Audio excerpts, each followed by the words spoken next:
सो electric flux को समझने के लिए सबसे पहले हम लोग को एरिया समझना पड़ेगा। एरिया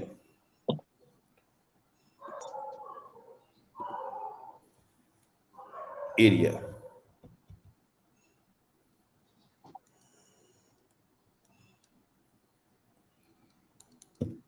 कोई भी एरिया जो है ये बेसिकली दो तरीके के हो सकते हैं।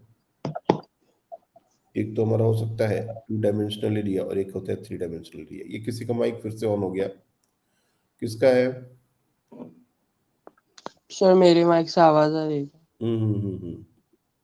गुरज, एक मिनट बच्चे।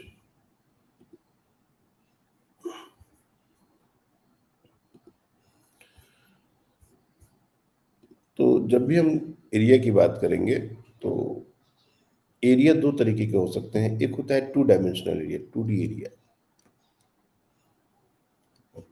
जिसको ओपन एरिया भी बोलते हैं, ओपन एरिया। और एक 3D एरिया होता है जिसको बोलते हैं क्लोज एरिया। ये भी ओपन हो सकता है, ऐसा नहीं।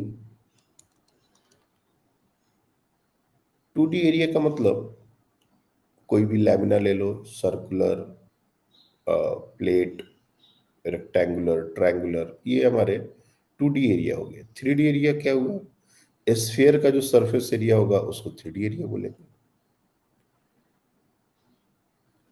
अब के पहले तक एरिया हमारा एक स्केलर क्वांटिटी हो सकता था, लेकिन अब जो है एरिया ये एक वेक्टर क्वांटिटी है। इस पूरे चैप्टर में और जब भी फ्लक्स की बात होगी और इन जनरल एरिया को एक वेक्टर क्वांटिटी की तरह ट्रीट करते हैं। अब एरिया एक्चुअली एग्जैक्टली क्या होता है, जैसे मैं तुमको दिखाऊं। मान लो ये एक स्क्वायर लेमिना है, ये एक स्क्वायर लेमिना है। तो एरिया होता है दिस। ये जो पूरा रीजन है ना 2D प्लेन में, ये जो रीजन है इसको बोलते हैं एरिया। अब तुमको पता है कि ए और ए ये साइड लेंथ अगर हो तो एरिया इसका हम लिख सकते हैं ए स्क्वायर। लेकिन A square is a scalar quantity. इसके साथ एक डायरेक्शन हमको डालना पड़ेगा, इसके साथ एक यूनिट वेक्टर मल्टीप्लाई करना पड़ेगा। और ये यूनिट वेक्टर क्या होगा ये अपने को समझना है, क्योंकि हमने बोल दिया कि एरिया को एक वेक्टर की तरह ट्रीट करना है। Area is a vector quantity. अब ये 2D एरिया और 3D एरिया में ये डायरेक्शन को देखने का तरीका अलग अलग है। जैसे हमने 2D एरिया बनाई, ये जो स्क्वायर है दिस इज अ स्क्वायर, तो कोई भी एक एरिया बना देते हैं, इससे कोई दिक्कत नहीं है। तो ये एक ओपन एरिया है, this is example of open area. और इसका डायरेक्शन हम लिखते हैं इस, ये जो लेमिना है इसके परपेंडिकुलर दो डायरेक्शन हो सकते हैं, या तो परपेंडिकुलर अपवर्ड या फिर परपेंडिकुलर डाउनवर्ड। ये दोनों में से कोई भी एक डायरेक्शन अपने को चूज करना है। और एक बार अगर हमने चूज कर लिया तो अब हमको इसको चेंज नहीं करना है। जब तक ये क्वेश्चन चलेगा तब तक हम इसको यूज करने वाले हैं। कौन सा चूज करना चाहिए सर, इस पर कोई वो नहीं है कि सिर्फ तुम ऊपर वाला ही लो, तुम नीचे वाला ही लो। इस पर कोई रिस्ट्रिक्शन नहीं है, जो भी लेना है। जैसे मान लो हमने ऊपर वाला ले लिया तो ये हमारा इन वेक्टर हो गया। तो ये हमारा एक तरीके से पूरा कंप्लीट एरिया वेक्टर का नोटेशन हो गया, मैग्नीट्यूड इंटू यूनिट वेक्टर। अगर हम नीचे वाला लिए रहते, मान लो m यूनिट वेक्टर लिए रहते, तो हमारा एरिया क्या लिखते? ए स्क्वायर इंटू एम।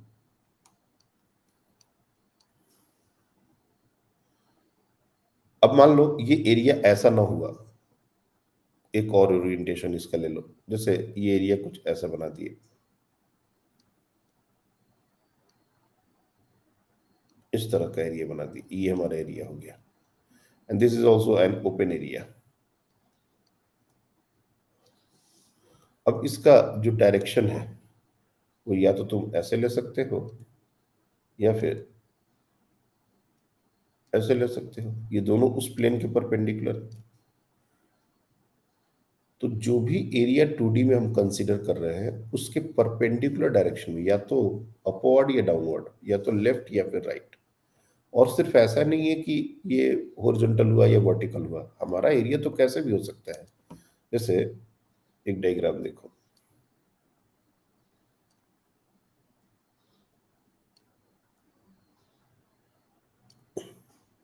ऐसा भी हो सकता है, या फिर थोड़ा सा ये बहुत अच्छे से नहीं बन पाया। अपने को 3D में समझना है चीजों को। मान लो एरिया कुछ ऐसे है,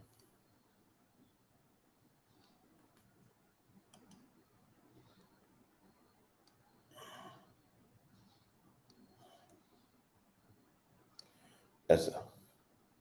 तो इस एरिया के परपेंडिकुलर, ये परपेंडिकुलर, जब भी कोई एरिया लेंगे तो उसके परपेंडिकुलर, और ये हमेशा रेक्टेंगल बना रहे हम जानबूझ के, ऐसा कोई जरूरी नहीं कि रेक्टेंगल ही बने, स्क्वायर ही बने, कोई भी आर्बिट्री शेप का एरिया। तो ये होते हैं, इसको बोलते हैं ओपन एरिया। एक बार हमने डायरेक्शन जब फिक्स कर लिया कि यही हमारा एरिया वेक्टर का डायरेक्शन है, चाहे ऊपर या नीचे, अब उस एरिया को अगर मान लो रोटेट करते हैं तो हमारा एरिया वेक्टर का डायरेक्शन भी साथ साथ रोटेट हो। जैसे एक एग्जांपल, यही हमने डायग्राम जो बनाया उसमें समझो। ये जो हमारा एरिया था, पहला वाला डायग्राम, ये फर्स्ट डायग्राम, अगर मैं इस एरिया को इस लाइन के अबाउट, ये जो लाइन हमने ड्रॉ की अभी, इसके अबाउट अगर क्लॉकवाइज डायरेक्शन में से रोटेट करने की कोशिश करें तो 90 डिग्री से जब रोटेट कर देंगे तो ये डायग्राम आ जाएगा। मान लो कि तुमने ये एन वेक्टर को फिक्स किया हुआ था, अब जब ये रोटेट हो जाएगा तो ये एन वेक्टर इधर आ जाएगा। तो कहने का मतलब है कि अगर हमने एक बार इस एन वेक्टर को अपना डायरेक्शन फिक्स कर दिया एरिया का, तो जब एरिया रोटेट होगा तो ये एन वेक्टर साथ साथ रोटेट होगा। अगर मान लो कि इसको 360 डिग्री, जैसे 180 डिग्री, ये 90 डिग्री का रोटेशन अभी दिया है, और उसी लाइन के अबाउट, ये वही लाइन है, और रोटेट कर दिया तुमने 90 डिग्री से, तो फिर से ये जो डायग्राम है वो कुछ ऐसा बनेगा। देखो, ये जो डायग्राम है वो बिल्कुल पहला वाला डायग्राम था, बिल्कुल वैसा ही बनेगा।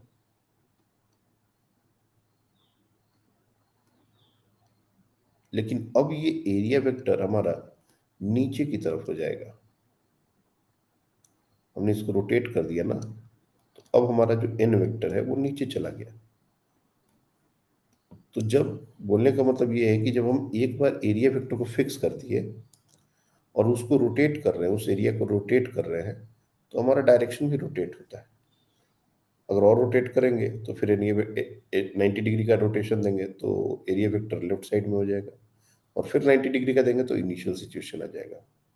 ऐसा कभी नहीं करना है कि एक बार हमने ऊपर की तरफ फिक्स कर दिया और 180 डिग्री का रोटेशन दिया और एरिया वापस से पहले जैसा दिखने लगा तो एन को फिर से ऊपर की तरफ दिखा देंगे। ये गलती कभी नहीं करनी। एरिया वेक्टर जो है वो बहुत सिंपल है डिफाइन करना। जो भी हम एरिया लेते हैं प्लेन, तो उसके ऊपर या नीचे एक डायरेक्शन फिक्स कर दो, और जब भी फिक्स कर दिया और अगर रोटेशन की बात है तो उसी डायरेक्शन को, मतलब दिमाग में क्या सोचना है कि एक प्लेट पर हमने एक रॉड फिक्स कर दिया परपेंडिकुलर, और वो रॉड डायरेक्शन है।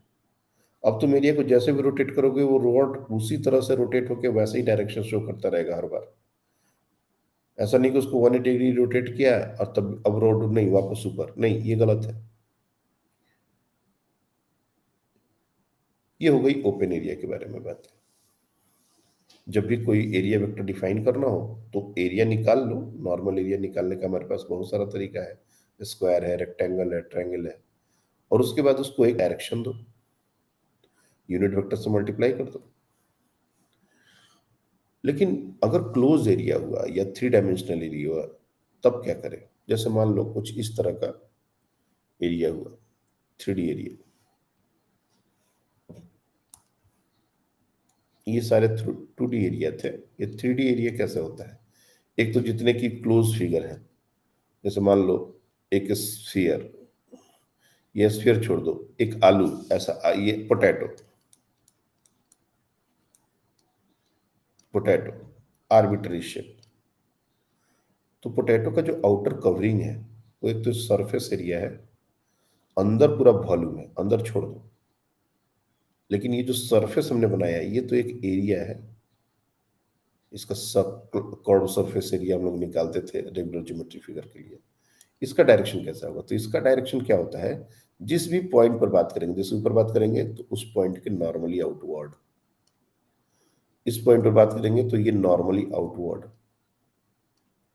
इस पॉइंट पर बात करेंगे तो नॉर्मली आउटवर्ड, इस पॉइंट पर बात करेंगे नॉर्मली आउटवर्ड।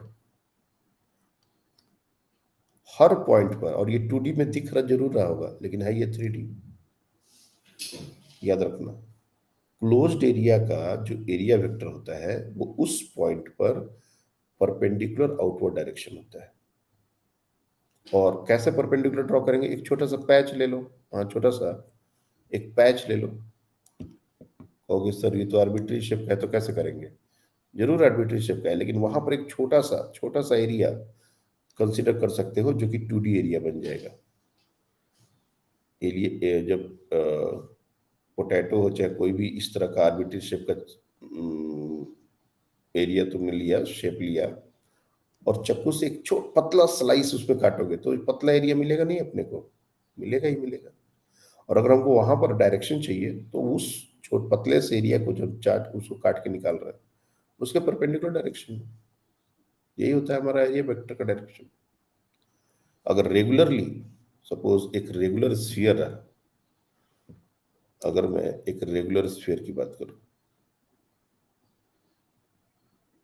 अगर इस तरह से, तो इसका तो बहुत सिंपल है, ये तो रेडियली आउटवर्ड होगा हर जगह, रेडियली आउटवर्ड।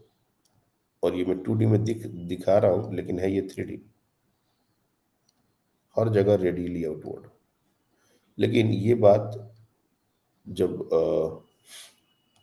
आर्बिट्री शेप का एरिया होगा तब नहीं बोल सकते कि हर जगह रेडियली आउटवर्ड होगा, और उस पॉइंट पर, उस जगह पर, उस सरफेस के परपेंडिकुलर। अब ये आर्बिट्री देखो, यहाँ पर ये रेडियली आउटवर्ड नहीं हो क्योंकि यहाँ पर कुछ ऐसा एक पैच बना हुआ है तो उसके कारण इसको थोड़ा टिल्ट होना पड़ा। तो लोकल सरफेस के परपेंडिकुलर होना चाहिए। तो ये हमारा एरिया वेक्टर का डायरेक्शन है। आई होप कि एरिया में कोई डायरेक्शन को लेके और एरिया वेक्टर को लेके अब कोई इश्यू नहीं होगा। फ्लक्स का कैलकुलेशन हम हमेशा किसी एरिया पर करते हैं। जब भी फ्लक्स की बात आएगी तो इसके लिए हम एक एरिया चाहिए, बिना एरिया के फ्लक्स नहीं निकाल सकते। मान लो तुमको इलेक्ट्रिक फ्लक्स निकालना है तो उसके लिए दो बातें हैं, एक इलेक्ट्रिक फील्ड होना, दूसरा एरिया होना। बिना इलेक्ट्रिक फील्ड के और बिना एरिया के, ये दोनों के बिना हम फ्लक्स नहीं निकाल सकते। क्वेश्चन ऐसा मान लो पूछ दिया गया कि एक चार्ज पार्टिकल है, इसके कारण आर डिस्टेंस पर फ्लक्स निकालो। नॉनसेंस बात है ये। आर डिस्टेंस पर इलेक्ट्रिक फील्ड हो सकता है, आर डिस्टेंस पर पोटेंशियल हो सकता है, फ्लक्स नहीं हो सकता। फ्लक्स के लिए तो एरिया ही चाहिए। इस एरिया के थ्रू कितना फ्लक्स होगा?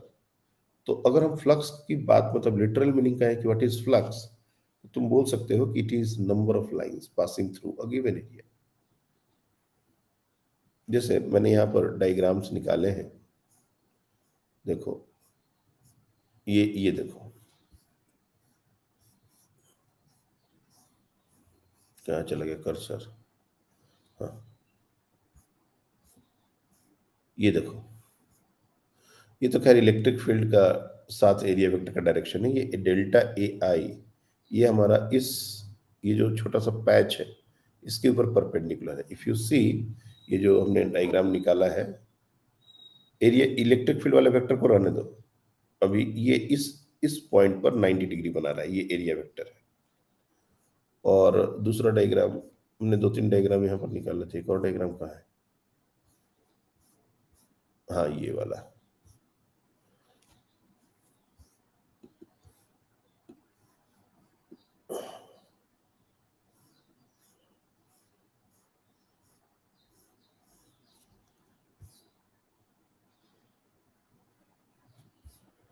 ये ऑनलाइन में ये जो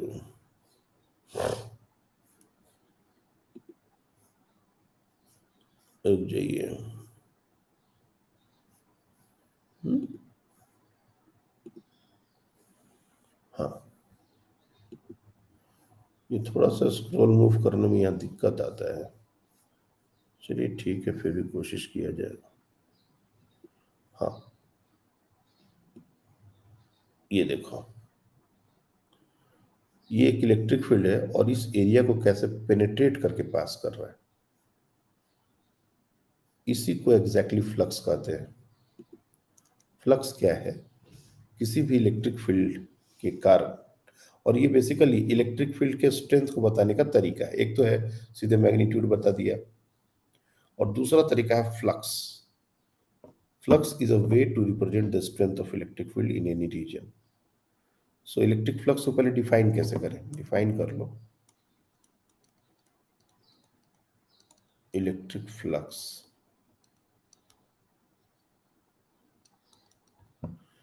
it is count of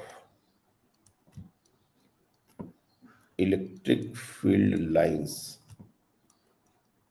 passing through, और पासिंग से ज्यादा अच्छा वर्ड है पेनिट्रेटिंग। पेनिट्रेटिंग वर्ड ही याद रखना, penetrating through a given area. Given area से पेनिट्रेट होके पास करें, तब जाके फ्लक्स की बात हो पाएगी। फ्लक्स हमेशा बनेगा ऐसा जरूरी नहीं है, जैसे इलेक्ट्रिक फील्ड भी हो और एरिया भी हो, फ्लक्स हमेशा बनेगा ऐसा बात नहीं है। जैसे मान लो ये जो एरिया हमने बनाया है और ये जो इलेक्ट्रिक फील्ड, ये रेड लाइन से ऐसा एरो जो दिख रहा है वो इलेक्ट्रिक फील्ड है। Let's assume this is our electric field and this is our area vector. इसका कोई वैल्यू दे दो a, और इसका डायरेक्शन, ये इस एरिया वेक्टर का डायरेक्शन अगर तुम देखोगे तो दो तरीके के हो सकते थे। ये जो इलेक्ट्रिक फील्ड जिस डायरेक्शन में है, मैं कलर चेंज करके दिखाता हूँ ताकि दिखे। अगर ये जिस डायरेक्शन में इलेक्ट्रिक फील्ड है, एक डायरेक्शन ये हो सकता है एरिया वेक्टर का, इसके पीछे डायरेक्शन हो सकता है। दोनों में से कोई भी डायरेक्शन चूज किया। अब मैं क्या कहता हूँ कि अगर यही इलेक्ट्रिक फील्ड है, जैसे इलेक्ट्रिक फील्ड दिखाया गया वैसा ही रखें, लेकिन अब हमारा एरिया जो है वो ऐसा ना हो के,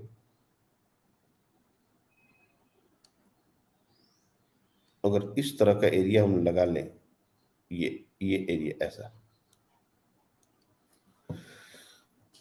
जिसका डायरेक्शन मैंने ऊपर की तरफ रखा है। अगेन बार बार इस बात को बोलने का अब जरूरत नहीं होना चाहिए कि सर नीचे की तरफ भी हो सकता है तो फिर आपने ऊपर क्यों लिया। अरे कोई एक लेना है भैया, ले लिया आपने। अब तुम एक बात बताओ कि ये जो इलेक्ट्रिक फील्ड लाइंस हैं जो दिखाए गए हैं, क्या इस एरिया को भी कट करेगा? यस और नो? नहीं करेगा। तुम अगर ध्यान से देखो तो इस एरिया के ऊपर नीचे से लाइंस निकल जाएंगी। द पॉइंट इज, मैं एक बार यहाँ पर डायग्राम बना के बताता हूँ। जैसे ये एक यूनिफॉर्म इलेक्ट्रिक फील्ड लाइंस है, मैं पूरा उतना लाइंस तो नहीं बना सकता जितना उस डायग्राम में है, लेकिन ये 3D में, एकदम 3D में, ऐसा मत समझना कि एक बस 4 लाइन है। 3D में ये लाइन है, और एक एरिया जो यहाँ पर बनाया हुआ है वैसा एरिया बना देता हूं मैं ऐसा। ये वो एरिया है, और इस एरिया को फॉर एग्जांपल इस एक्सिस के अबाउट, ये जो एक्सिस है इसके अबाउट रोटेट किया गया, धीरे धीरे धीरे धीरे रोटेट करेंगे। इस चीज को समझने के लिए तुम लोग, वीडियो तो दिख ही रहा है, चलो अच्छी बात है। देखो यहाँ पर जैसे ये हमारा ये एरिया है, दिस इज आवर एरिया। एक रेक्टेंगुलर शीट है और ये एरिया है बेसिकली। तो अगर मान लो सामने से कोई इलेक्ट्रिक फील्ड ऐसे आ रही है, ऐसे आ रही है, तो ये इलेक्ट्रिक फील्ड ऐसे कट कर देगी इसको, इसको इसके थ्रू पेनिट्रेट करेगी। ये डायग्राम हमारा दिया हुआ था। अब मैं एरिया को रोटेट करते करते करते करते 90 डिग्री का रोटेशन दे दिया। ये देखो यहाँ यहाँ यहाँ ऐसा कर दिया। अब सेम इलेक्ट्रिक फील्ड लाइंस आएंगी तो कट नहीं करेंगी, ऊपर से निकल जाएंगी, नीचे से निकल जाएंगी, कट नहीं करेंगी। और जैसे जैसे हम इसको रोटेट करेंगे, ये पहले ऐसे था, अब इसको ऐसे ऐसे ऐसे ऐसे रोटेट कर रहे हैं, तो जैसे जैसे रोटेट करेंगे तो कितनी लाइंस इसको कट कर रही है, ये चेंज हो रहा है। तुम ध्यान से अगर समझो, यहाँ पर पूरा पूरा लाइंस इसके पूरे एरिया से कट कर रहा था। अब जब तुम इसको रोटेट करते करते करते करते, पहले थोड़ा सा एंगल कम है, फिर बढ़ा रहे हो बढ़ा रहे हो बढ़ा रहे हो बढ़ा रहे हो, यहाँ ऐसे कर दिया। अब एक भी लाइन कट नहीं करेंगी, अब कम लाइंस कट कर रही होंगी। पहले यहाँ पर सबसे ज्यादा लाइंस, जितनी लाइंस कट कर सकती थी मैक्सिमम, वो ये ओरिएंटेशन था जो डायग्राम में बना हुआ है। और जैसे जैसे इसको रोटेट करेंगे वैसे वैसे फील्ड लाइंस कम होती जाएंगी, और एक सिचुएशन ऐसा आएगा कि इसमें तो कट ही नहीं करेंगे बिल्कुल भी। सो द पॉइंट इज कि हमको लाइंस पेनिट्रेट करके कितनी जा रही है। अब ये जो एरिया है, अलग अलग ओरिएंटेशन के लिए नंबर ऑफ लाइंस जो इसको कट करके जाएंगे वो अलग अलग होंगी, लेकिन एक ओरिएंटेशन जिसमें हम अभी इंटरेस्टेड हैं और वो ओरिएंटेशन ही ये वाला।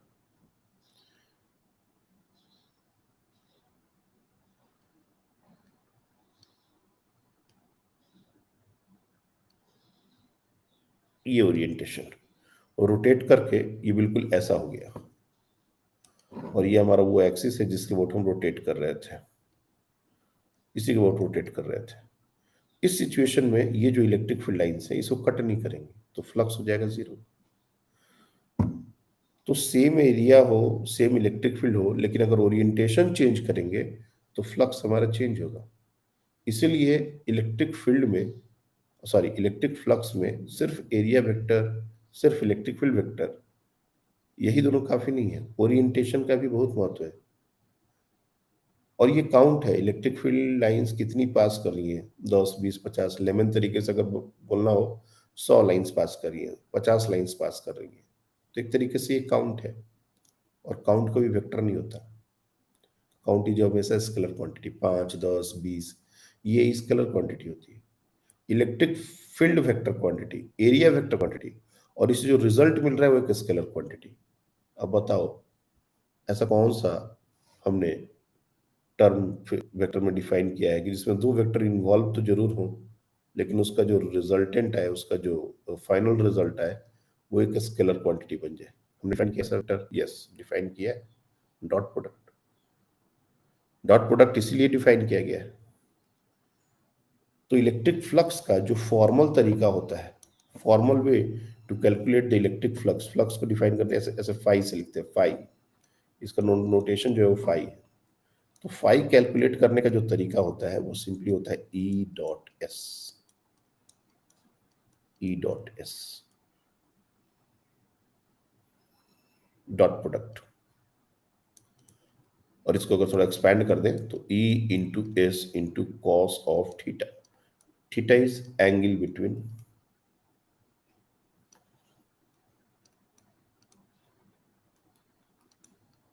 Area vector and electric field vector. ये हमारा फ्लक्स का फॉर्मल डेफिनेशन है। अब जो डायग्राम हमने अभी बनाया है ध्यान से समझो, ये पहला वाला सिचुएशन में एरिया वेक्टर हमने राइट की तरफ ले लिया, लेट्स अज्यूम दिस। तो जब नीचे की तरफ इसको 90 डिग्री का टर्न देंगे तो एरिया वेक्टर नीचे की तरफ हो जाएगा। तो पहले का जो एरिया वेक्टर है और पहले का जो इलेक्ट्रिक फील्ड वेक्टर, ये दोनों सेम डायरेक्शन में, सेम डायरेक्शन में है।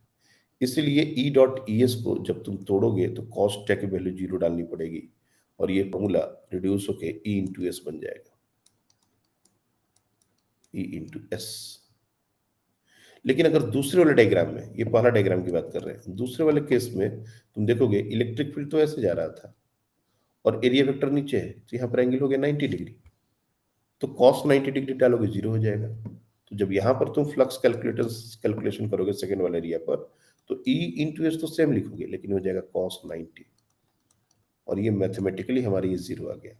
फिजिकली तो पहले हमने तुमको दिखाया ही कि लाइंस उस पर कट ही नहीं करेंगे तो फ्लक्स बनेगा कैसे, लेकिन मैथमेटिकली भी इस बात को हम कैसे जस्टिफाई करेंगे, तो ये हमको जस्टिफिकेशन मिला, एंगल 90 डिग्री हो गया। तो इस तरीके से हमारा फ्लक्स कैलकुलेशन होता है।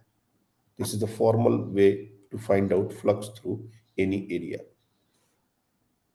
यही एक तरीका नहीं है फ्लक्स निकालने का, और भी तरीके हैं, लेकिन फॉर्मल तरीका यही है।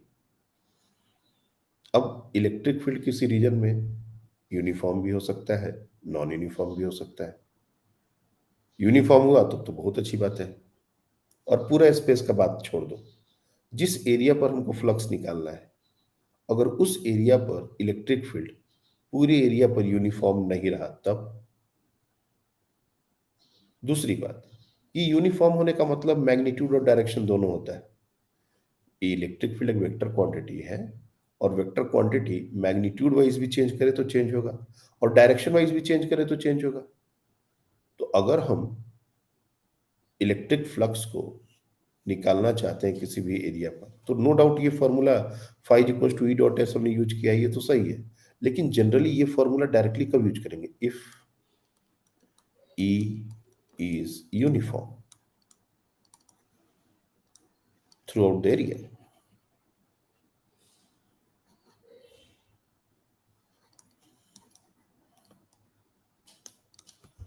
थ्रू आउट एरिया पर अगर फ्लक्स यूनिफॉर्म रहा तो ये कैलकुलेट करेंगे। लेकिन अगर हमारा पूरे एरिया पर यूनिफॉर्म नहीं रहा तब क्या करेंगे? उसके लिए थोड़ा सा चेंज होगा। उसके लिए पहले डी फाई निकालना पड़ेगा। जैसे वर्क डन, तुम इसको पूरा वर्क डन से रिलेट किया जा सकता है। फोर्स कांस्टेंट, तो एफ डॉट डिस्प्लेसमेंट ये होता था वर्क डन।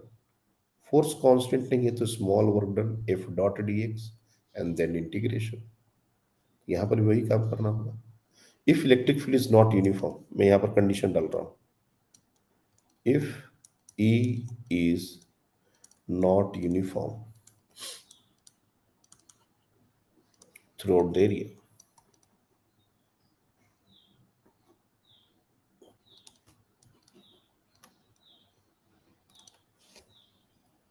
उस पूरे एरिया पर अगर इलेक्ट्रिक फील्ड यूनिफॉर्म नहीं है। अब यूनिफॉर्म के नहीं होने के हजार तरीके हैं। मैग्नीट्यूड चेंज हो रहा है, डायरेक्शन चेंज हो रहा है, दोनों चेंज हो रहा है, ये इस पर अभी नहीं जाना चाहते। तब हम फ्लक्स का कैलकुलेशन कैसे करेंगे? D phi is equal to एक छोटा सा एरिया ले लेंगे, ई डॉट डी एस उसके लिए निकालेंगे और फिर उसको प्रॉपर लिमिट से इंटीग्रेट कर देंगे। तो ये हमारा जो फ्लक्स आ जाएगा कंप्लीट एरिया पर, वो E dot D S integral आ जाएगा। तो अगर नॉन यूनिफॉर्म इलेक्ट्रिक फील्ड में फ्लक्स निकालना हो, फॉर्मल तरीका ये है।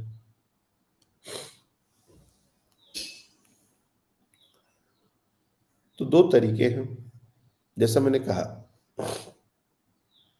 कि क्लोज एरिया और ओपन एरिया, इन दोनों में डायरेक्शन का थोड़ा सा फर्क होता है। मान लेते हैं तुमको एक एरिया दिया गया डायग्राम वाइज, लाइक लेट से ये एक एरिया दे दिया गया, ये एक एरिया दे दिया गया,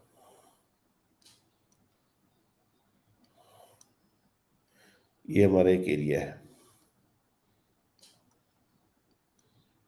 और इस एरिया पर हमको फ्लक्स निकालना है इस इलेक्ट्रिक फील्ड के कारण। ये electric field along x axis है, यूनिफॉर्म है।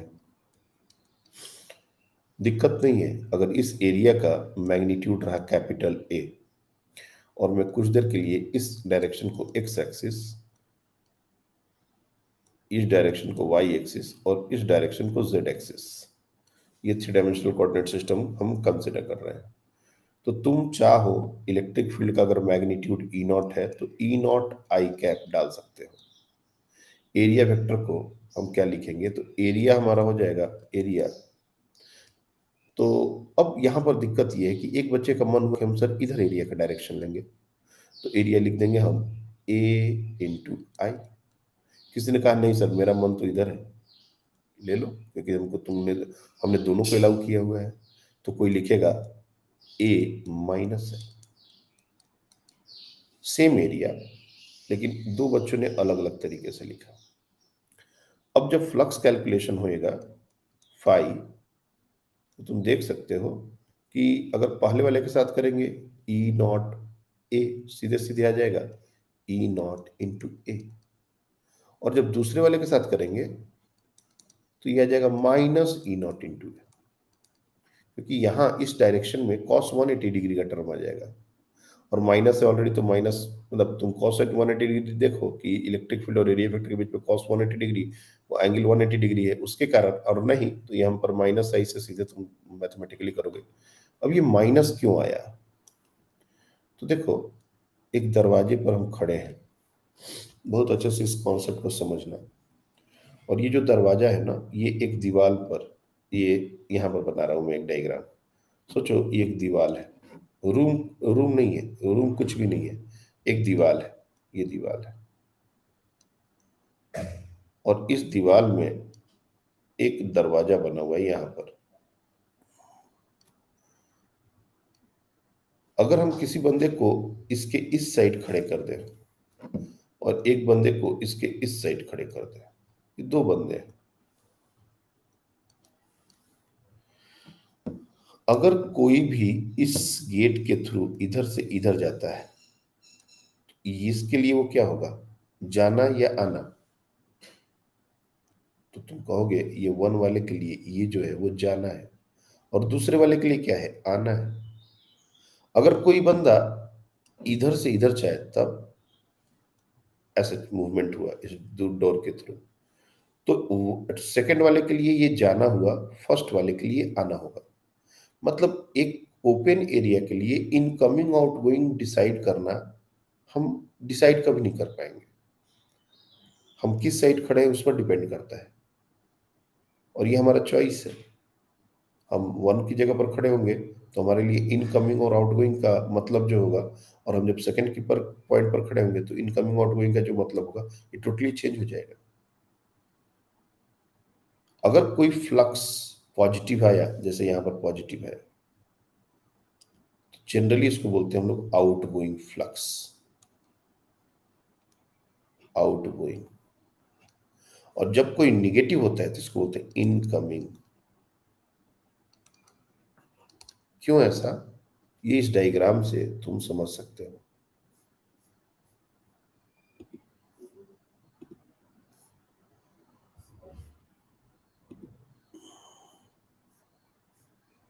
ये जो डायग्राम हमने बनाया है, ये देखो, ये एक 3 डायमेंशनल एरिया है। अलग अलग तीन तीन पैचेस लिए गए हैं समझने के लिए कि हर जगह पर फ्लक्स का जो डायरेक्शन है और जो इलेक्ट्रिक फील्ड और एरिया वेक्टर का जो डायरेक्शन है वो अलग अलग है। ये और भी बहुत कुछ बातें हैं जो इसमें हमको समझनी है। लेकिन अगर हम क्लोज एरिया की बात करें तो क्लोज एरिया में इनकमिंग आउटगोइंग बहुत अच्छे से डिफाइन होता है। ओपन एरिया में इनकमिंग आउटगोइंग में चॉइस होता है कि तुम अंदर मतलब इस साइड हो या इस साइड हो, उसके अकॉर्डिंग डिसाइड करोगे। लेकिन जब क्लोज एरिया की बात होगी, जैसे ये डायग्राम जो तुम देख रहे हो, इसमें इनकमिंग क्या है आउटगोइंग क्या है ये डिपेंड नहीं करता कि तुम कहाँ बैठे हो। एक वॉल्यूम है, क्लोज एरिया है, तो उसके अंदर की तरफ जो लाइंस जाएंगी वो इनकमिंग होगी, और जो बाहर निकलेंगी वो आउटगोइंग होगी। तो जो पहला डायग्राम यहां पर इसने बनाया है, तुम देखो ये वाला डायग्राम, ये डायग्राम, इस डायग्राम को देखो। यहां पर इस एरिया पर इलेक्ट्रिक फील्ड इन कर रहा है। अब ये नहीं बोल सकते कि यहां पर ये आउटगोइंग है, क्योंकि क्लोज एरिया जब भी बनाते हैं तो हमारा अब इनकमिंग फिक्स हो जाता है। किस रीजन के लिए हम इनकमिंग बात कर रहे हैं वो उसके अंदर वाला एरिया, तो अभी इनकमिंग है।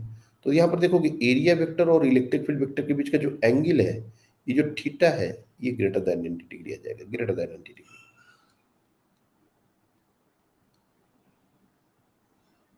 और जब यहां पर ये जो दूसरा पैच है, ये जो दूसरा डायग्राम है, इसमें इलेक्ट्रिक फील्ड और एरिया वेक्टर के बीच का एंगल लेस थीटा जो है वो लेस देन 90 डिग्री आ जाएगा। अब यहाँ पर थीटा ग्रेटर देन 90 डिग्री आया तो कॉस थीटा निगेटिव हो जाएगा, और यहाँ पर लेस देन 90 डिग्री आया तो कॉस थीटा पॉजिटिव हो जाएगा। और अगर कहीं 90 डिग्री आ गया, जैसे यहाँ पर ऑलमोस्ट 90 डिग्री, इसको कट नहीं करेगा, इस एरिया को कट नहीं करेगा, तो जीरो हो गया। तो क्लोज एरिया में अपने को इनकमिंग आउटगोइंग में बिल्कुल कंफ्यूजन नहीं है। क्लोज एरिया अगर आए तो हमको इनकमिंग आउटगोइंग बहुत अच्छे से समझ में आता है। लेकिन ओपन एरिया में इनकमिंग आउटगोइंग बिल्कुल भी नहीं समझ आता। इसलिए जब ओपन एरिया पर फ्लक्स निकालने की बात आएगी तो प्लस माइनस का कहीं कोई मतलब नहीं होता। और अगर कोई देता है ओपन एरिया के लिए प्लस माइनस आंसर, तो ये नॉनसेंस बात है। हम सेम एरिया के लिए पॉजिटिव भी निकाल सकते थे, सेम एरिया के लिए निगेटिव भी निकाल सकते थे। लेकिन जब हम क्लोज एरिया पर जाएंगे और फ्लक्स निकालेंगे, तब हमको इस बात का केयर करना पड़ेगा कि तब पॉजिटिव निगेटिव का एक प्रॉपर मीनिंग हो जाएगा, और वो अलग अलग लोगों के लिए अलग अलग नहीं होगा। पॉजिटिव मतलब आउटगोइंग, निगेटिव मतलब इनकमिंग। और क्यों, क्योंकि जो इनकमिंग फ्लक्स है उसमें एरिया वेक्टर के साथ जो इलेक्ट्रिक फील्ड का एंगल बन रहा है वो ग्रेटर देन 90 डिग्री बन रहा है, और कॉस थीटा का वैल्यू सेकेंड क्वाड्रेंट में नेगेटिव होता है, अगर थोड़ा मैथमेटिकली हम समझे तो फ्लक्स हमारा नेगेटिव हो जाएगा। और नेगेटिव फ्लक्स का फिजिकल मीनिंग क्या है, ये अंदर जा रहा है, और फ्लक्स पॉजिटिव का मतलब बाहर आ रहा है। अगर मान लो कभी कभी हमसे नेट फ्लक्स की बात की जाए, तो ऐसा हमेशा जरूरी नहीं है। जैसे ये डायग्राम में तो खैर ये चीज दिख रही है कि जितना लाइंस इसके अंदर जाएगा उतना ही लाइंस इससे बाहर आएगा। मान लो एक यूनिफॉर्म इलेक्ट्रिक फील्ड है जैसा दिखाया गया है, और उसमें हमने एक पोटैटो रख दिया। अब ठीक है, वो इलेक्ट्रिक फील्ड लाइंस हमको दिख नहीं रही, लेकिन सोचो ऐसी बहुत सारी लाइंस है और बीच में तुमने ऐसा पोटैटो रख दिया। पोटैटो में जानबूझ के लिए इसलिए बोल रहा हूँ क्योंकि पोटैटो से एक दो बातें हैं, एक थ्री डायमेंशनल, दूसरा आर्बिट्री शेप। अब मैं स्फेयर बोलूंगा, कोई रेगुलर ज्योमेट्रिकल फिगर बोलूंगा तो उसमें उतना फील नहीं आएगा। हमको एक आर्बिट्री शेप बताना है, इसलिए potato is the best example. तो हमने पोटैटो रख दिया। तो अब ये पोटैटो जो रखेंगे तो पोटैटो में एक तरफ से लाइन इन करेंगे, एक साइड से, जैसे ये पीछे वाला ये जो पीछे वाला जो रीजन है, यहाँ से लाइंस इन कर रही हैं, और यहाँ से लाइंस बाहर निकल रही है, इस साइड से लाइंस बाहर निकल रही है। कुछ लाइंस कट भी नहीं कर रही होंगी, कुछ लाइन कट कर रही होंगी, बहुत सारी बातें। तो जो फ्लक्स इन है उसको फाई इन, जो फ्लक्स बाहर निकल रहा है उसको फाई आउट, और नेट फ्लक्स जो होता है ये दोनों का सम होता है, फाई इन फाई आउट। अगर किसी भी एरिया पर अगर हम नेट फ्लक्स की बात करें, नेट फ्लक्स, तो ये दोनों का सम होता है phi in plus phi out. लेकिन एक बात याद रखना कि फाई इन नेगेटिव होता है और ये विथ साइन ही लेना है, और फाई आउट तो पॉजिटिव होगा, ये भी उसको विथ साइन लेना है, तो बेसिकली हम माइनस करेंगे। हो सकता है ये जीरो भी हो जाए, जितनी लाइंस इन कर रही हो उतनी लाइंस निकल रही हो। जैसे यहाँ पर पोटैटो में जितना लाइन अंदर जा रहा है उतना ही लाइन बाहर निकलेगा। पोटैटो के अंदर कोई चार्ज नहीं है, मैं इस पर अभी आऊंगा, और भी बहुत सारी बातें। लेकिन कोई भी क्लोज एरिया पर जब हम बात करेंगे तो उस पर नेट फ्लक्स की बात होगी, इनकमिंग आउटगोइंग। अगर दोनों बराबर हैं तो नेट फ्लक्स जीरो हो जाएगा। और ओपन एरिया पर अगर हमको फ्लक्स निकालना हो तो हम इजीली निकाल सकते हैं। यहां तक आई गेस तुम लोग को चीजें क्लियर होंगी। अब मैं एक दो क्वेश्चन देता हूं, सिंपल सिंपल फ्लक्स निकालने का। ये हमारा फॉर्मल तरीका है फ्लक्स निकालने का। इनफॉर्मल तरीके भी हैं, और कभी कभी फॉर्मल तरीके से ज्यादा इनफॉर्मल तरीके वर्क करते हैं, मैं उस पर भी आऊंगा। लेकिन पहले फॉर्मल तरीका। जैसे आपको दिया गया कि in space electric field is given by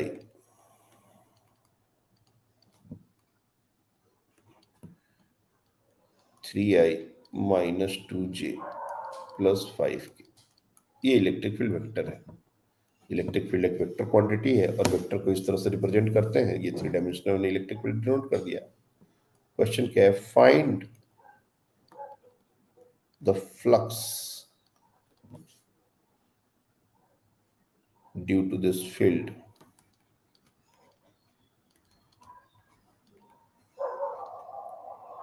on a rectangular area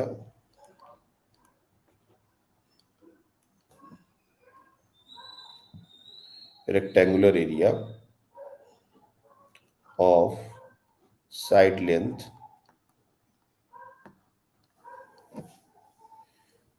3 into 2 metre square.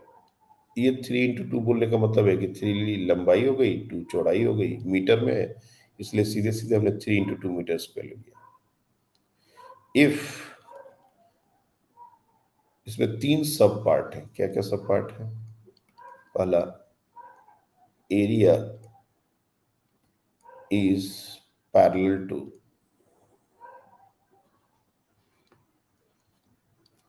X Y plane. दूसरा, area is parallel to Y Z plane.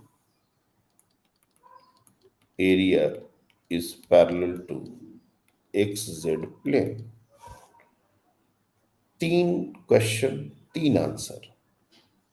चलिए ट्राई कीजिए, जिनका आंसर आ जाए वो लोग हैंड रेस करेंगे।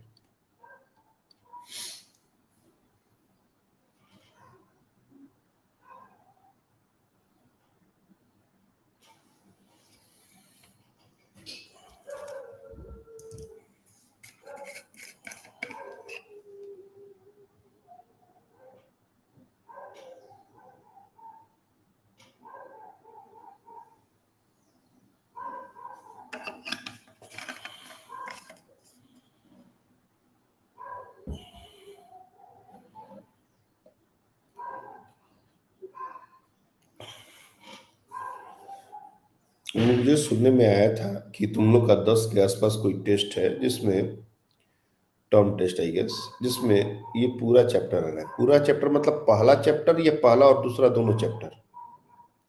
मतलब कैपेसिटर भी आ रहा है या फिर सिर्फ इलेक्ट्रिक चार्ज एंड फील्ड वाला चैप्टर आ रहा है? ये मेरे को कौन बताएगा? हम्म। हाँ, अभी माइक किसी का ऑन हुआ था? बोलो, माइक ऑन करके बोलो। जिस जिसका माइक प्रॉपर काम कर रहा हो, जिसका कंट्रोल हो, फर्स्ट ओनली। वेरी गुड, कोई दिक्कत नहीं है। फर्स्ट तो हम लोग आई गेस 3 दिन में 4 दिन में कंप्लीट कर लेंगे। तो 10 तारीख के टेस्ट के लिए तो परेशानी मत हो। अब हम लोग सिलेबस को पकड़ चुके हैं बच्चे। अब हम लोग उड़ना शुरू कर रहे हैं। गुड। और ऐसे उड़ेंगे कि फिर पकड़ में नहीं आएंगे किसी के। हृदय ने आंसर कर दिया, गुड। ओके, एक बच्चा और है कोई, निरल ने किया, गुड।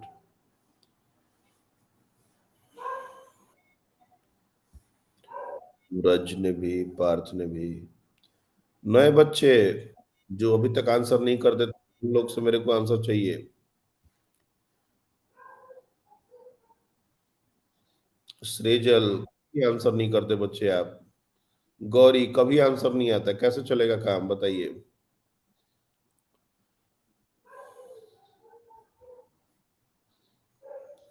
देखिए, हमको अब थ्री का ओरिएंटेशन बहुत अच्छे से क्लियर होना चाहिए। बिना 3D ओरिएंटेशन क्लियर हुए ये सब क्वेश्चन को हम टच नहीं कर पाएंगे। तो ये जो प्लेन होते हैं ये क्या होते हैं? सबसे पहले तो अपने को थोड़ा सा इसी का आइडिया होना। मैं यहाँ पर ड्रॉ करता हूँ, ध्यान से देखो। एक 3 डायमेंशनल कोऑर्डिनेट सिस्टम कुछ इस तरीके से बनाया जाता है।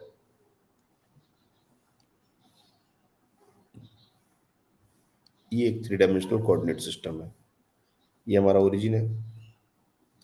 इसको मैं एक्स एक्सिस ले लेता हूँ, इसको मैं वाई एक्सिस ले लेता हूँ, और इसको मैं जेड एक्सिस ले लेता हूँ।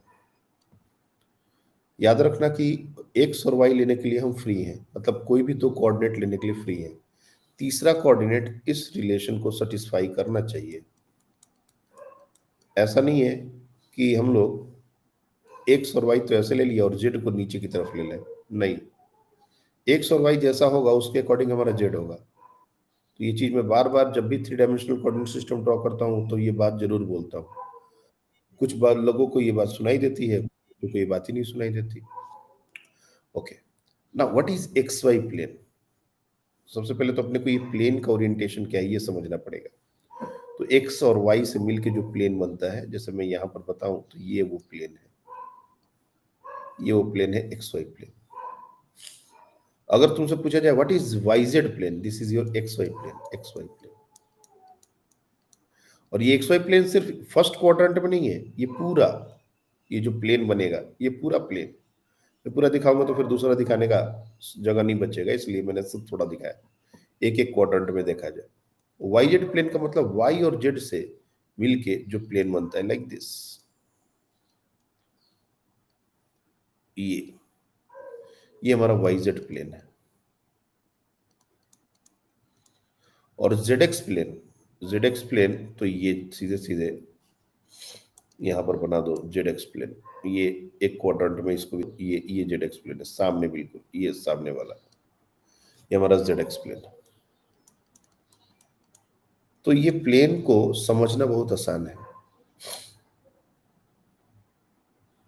अब हमारा इलेक्ट्रिक फील्ड का जो डायरेक्शन है वो देखो क्या है।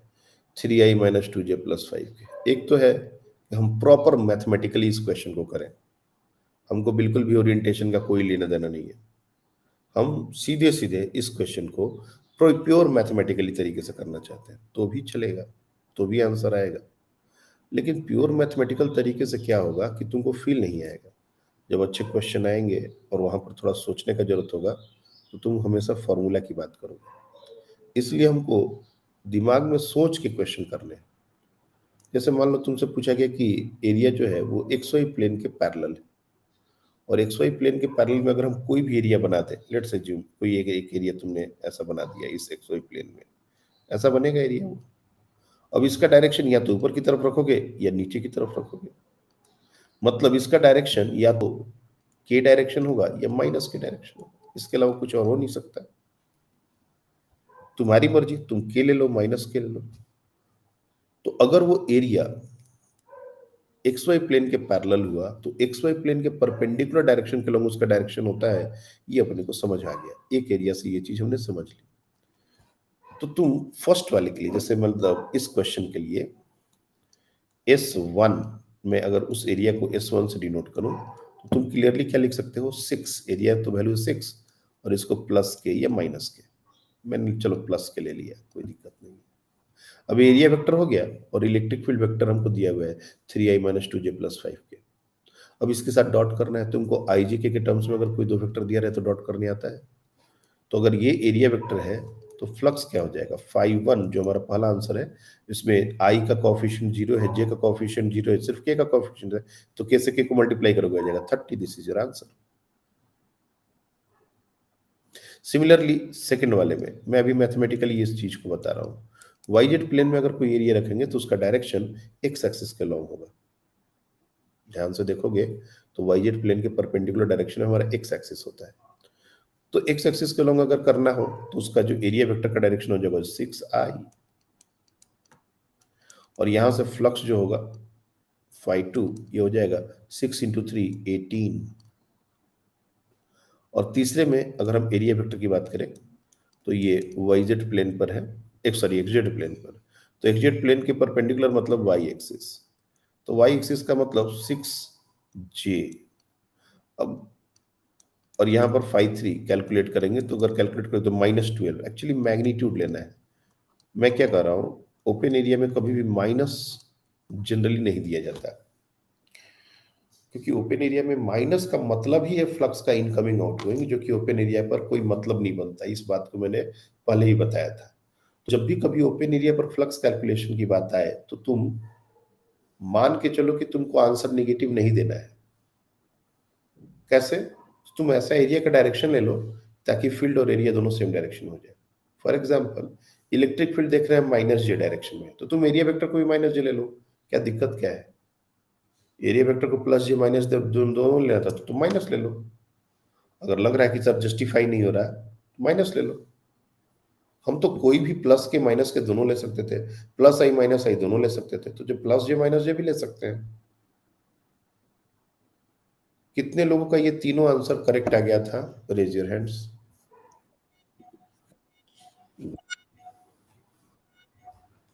बढ़िया, इसका मतलब तुम लोग, मधुरा, आंसर आना चाहिए बच्चे। इसका मतलब कि तुम लोग फ्लक्स को अब थोड़ा थोड़ा फील करने लगे हो। तो ये हमारा फ्लक्स हुआ, लेकिन ये बहुत सिंपल क्वेश्चन है, इतना सिंपल सिंपल क्वेश्चन नहीं मिलता। क्वेश्चन काफी कॉम्प्लेक्स मिलेंगे, लेकिन to start with electric field uniform, area uniform, flux निकालना है। अब कुछ और क्वेश्चंस जिसपे हम डायरेक्ट फ्लक्स नहीं निकाल पाएंगे, कुछ और करना पड़ेगा। कैसे, देखो ये हमारा एक यूनिफॉर्म इलेक्ट्रिक फील्ड है। कुछ डायग्राम वाले क्वेश्चन भी आते हैं इसमें, डायग्राम वाले क्वेश्चन बहुत सारे आते हैं। ये हमारा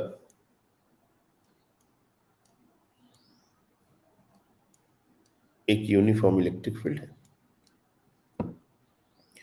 और इसके सामने हमने एक स्फीयर रख दिया है, स्फीयर। जिसका रेडियस r और इलेक्ट्रिक फील्ड का वैल्यू है ई नॉट। अब इस स्फीयर के थ्रू तीन बातें हो सकती हैं, फाई इन, फाई आउट और नेट फ्लक्स। अब देखो, मैंने जैसे ही क्लोज एरिया लिया तो मैं तीन फ्लक्स के बारे में बात कर रहा हूं। इनकमिंग फ्लक्स के बारे में बात कर रहा हूँ, आउटगोइंग फ्लक्स के बारे में बात कर रहा हूँ और नेट फ्लक्स के बारे में बात कर रहा हूँ। चलिए बताइए, फाई इन क्या होगा, फाई आउट क्या होगा, नेट फ्लक्स क्या होगा?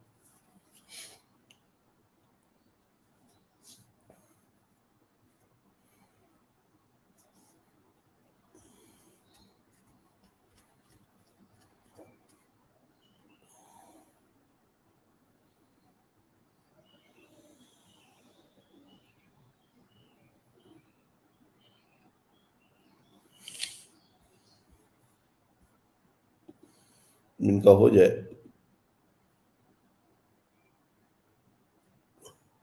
ओके, कोई बात नहीं। कौन सा डिवाइस है बच्चे मधुरा आपका? अगर पॉसिबल हो तो एंड्रॉयड डिवाइसेस से लॉगिन कीजिए। लैपटॉप है, लैपटॉप पर तो बढ़िया होना चाहिए यार। लैपटॉप होगा तो विंडोज होगा, विंडोज पर भी ये बहुत अच्छे से काम कर रहा है सॉफ्टवेयर। विंडोज पर क्रोम ब्राउजर यूज कीजिए। देखो, क्योंकि अब ये बात बहुत बार आ चुकी है, मैं फिर से रिपीट कर रहा हूँ। जो लोग लैपटॉप से लॉगिन करते हो और अगर मैक नहीं है, मैक में थोड़ा इशू है, आई अग्री। इवन मैक में भी इशू नहीं होगा अगर तुम लोग मैक में क्रोम इंस्टॉल कर लो, लेकिन अगर विंडोज में है तब तो बिल्कुल भी इशू का सवाल ही नहीं पैदा होता। हाँ, अगर डेस्कटॉप है तब इशू आएगा, क्योंकि लैपटॉप में तो माइक्रोफोन भी होता है, आपका कैमरा भी होता है, स्पीकर्स भी होते हैं, तो वो एक बार में सारा डिटेक्ट कर लेगा और सब कुछ आना चाहिए। दिक्कत कुछ पर्टिकुलर डिवाइसेस में है या फिर आईओएस में, और वो इसको फिगर आउट कर रहे हैं, और थोड़ा सा कुछ और बग होगा तो आई डोंट नो। तो और जो लोग एंड्रॉयड मोबाइल से कर रहे हैं उनके लिए भी ज़्यादा तकलीफ वाली बात नहीं है, लेकिन हाँ, ये जो आइकन नहीं दिखना, ये एक इशू है और जिस पर वो लोग कर रहे हैं काम। चलिए, तो ये हमारा फाई इन क्या होगा। अब देखो, यहाँ पर जो एरिया वेक्टर है, इलेक्ट्रिक फील्ड तो यूनिफॉर्म है। अगर तुम सीधे सीधे फ्लक्स निकालना चाहते हो, प्रॉब्लम क्या आ रहा है देखो ध्यान से। तो यहाँ पर एरिया वेक्टर का डायरेक्शन और यहाँ पर एरिया वेक्टर का डायरेक्शन, ये दोनों अलग अलग है। और इलेक्ट्रिक फील्ड तो पूरे रीजन में यूनिफॉर्म है, ठीक है, लेकिन इसके बीच का जो एंगल बनेगा ये अलग अलग बनेगा। मतलब तुम अगर ई डॉट एस वाला तरीका अपनाना चाहते हो फ्लक्स निकालने का, तो ये जो E into S into cos of theta, ये थीटा क्या डालोगे? थीटा तो वेरिएबल आ गया, ये थीटा वेरिएबल हो गया। अब क्या करें? और हर पॉइंट पर, मतलब जितने एरिया के पॉइंट्स हैं उन सब पर थीटा वेरिएबल होगा। इसको इस तरीके से कैलकुलेट करना थोड़ा लेंदी है। ऐसा नहीं, कर ही नहीं सकते, कर सकते हैं, हर चीज पॉसिबल है, याद रखना। लेकिन इस लेवल पर इसको लेंदी मेथड कहा जाएगा। और हम इसका एक ऑल्टरनेट तरीका बहुत सिंपल सोच सकते हैं। कैसे? तुम एक बात बताओ, अगर मान लो कि स्फीयर को हमने एक लाइट के सामने रख दिया, ये लाइट है, टॉर्च से एक लाइट आ रही है, और हमने एक पोटैटो, ये स्फीयर सामने रख दिया और यहां पर एक दीवार बना दी। ये एक दीवार है, ये दीवार बना दी।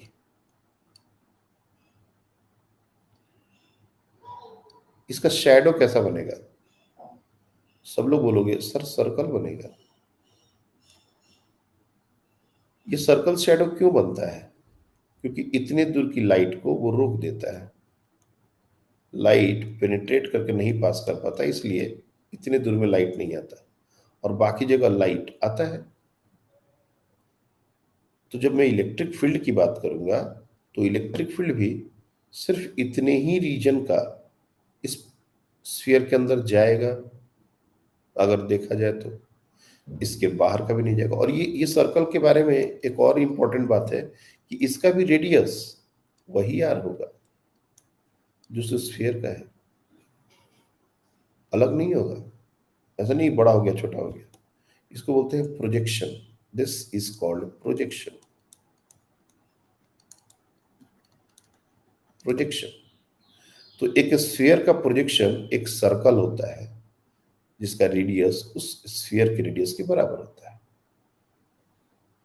अब मैं क्या करूं, एक डिस्क ले लूं, सिंपली एक डिस्क ले लूं और एकदम सिमेट्रिकली इसको यहां पर ऐसे रख दो। एक डिस्क लो और इसको यहां पर सिमेट्रिकली ऐसा रखो कि पूरा स्फीयर इसके पीछे छिप जाए। ये डिस्क ले लिया हमने आर रेडियस का, जो हमने बनाया था दीवार पर, वही एक वैसा एक डिस्क। क्या हम ये इंश्योर कर सकते हैं कि जो भी लाइंस इस डिस्क से पास करेंगी वही उस स्फीयर में इन करेंगी, और जो इस डिस्क से पास नहीं करेंगी वो स्फीयर में इन नहीं करेंगी? ऐसा तो बहुत आसानी से बोला जा सकता है। ये डिस्क से जितनी भी लाइंस पास करेंगी वही लाइंस उस स्फीयर के थ्रू पास करेंगी, और जो इस डिस्क से पास नहीं करेंगी वो उस पोटैटो से या फिर स्फीयर से पास नहीं करेंगी। तो हमको तो सिर्फ count of number of lines ही निकालना है। हम एकदम से ई डॉट ई एस करके निकालें तब भी जरूरी थोड़े ना है। तो फाई इन बिना किसी लाग लपेट के, क्योंकि एरिया वेक्टर है pi r square, pi r square उस डिस्क का एरिया हो जाएगा pi r square. Electric field है ई नॉट, और चूंकि इनकमिंग फ्लक्स है तो माइनस साइन डालना पड़ेगा। ये हो गया incoming flux. Similarly outgoing flux, जितना लाइंस इन कर रहा है उतना ही लाइंस बाहर निकल रहा है, क्योंकि कोई और सोर्स इलेक्ट्रिक फील्ड का है नहीं। तो ये आउटगोइंग फ्लक्स हो जाएगा पाई आर स्क्वायर इंटू ई नॉट, और टोटल फ्लक्स हो जाएगा 0। बहुत बार क्या होता है कि क्लोज एरिया दे के और लोग सीधे फ्लक्स पूछ देते हैं, इन आउट नेट ऐसा नहीं बोलते। अब वहां पर थोड़ा कंट्रोवर्सी तो है। जैसे क्लोज एरिया दे दिया गया और तुमसे पूछा गया फ्लक्स कितना बन रहा है बताइए, थोड़ा कंट्रोवर्सी है कि नेट पूछ रहा था या इन पूछ रहा था या आउट पूछ रहा था। लेकिन अगर कुछ भी नहीं लिखा हुआ तो हम लोग नेट फ्लक्स की तरह उस क्वेश्चन को ले सकते हैं। नेट फ्लक्स कितना बन रहा है ऐसा तो हम ले सकते हैं। अब जैसे मान लो ये जो स्फीयर है, ये स्फीयर पूरा कंप्लीट स्फीयर नहीं होता है, ये हमारा हेमिस्फीयर होता है, और हेमिस्फीयर का ओरिएंटेशन ही मैटर करता है। कैसे? देखो, इलेक्ट्रिक फील्ड बार बार बनाना पड़ेगा, कोई बुराई नहीं है, बना लो। ये यूनिफॉर्म इलेक्ट्रिक फील्ड पर ही अभी बात करेंगे। इलेक्ट्रिक फील्ड को वेरिएबल करने पर क्या होगा उस पर भी आएगी कहानी, लेकिन अभी के लिए नहीं। और हमने क्या किया कि हमने एक हेमिस्फीयर लिया और हेमिस्फीयर को कुछ इस तरह से रखा,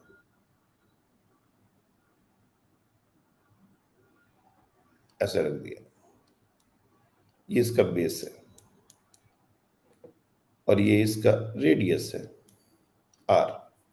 इलेक्ट्रिक फील्ड फिर से हमारा ई नॉट, और आपसे पूछा जा रहा है फिर से वही 3 सवाल, फाई इन, फाई आउट, नेट फ्लक्स। बताइए फाई इन क्या होगा, फाई आउट क्या होगा?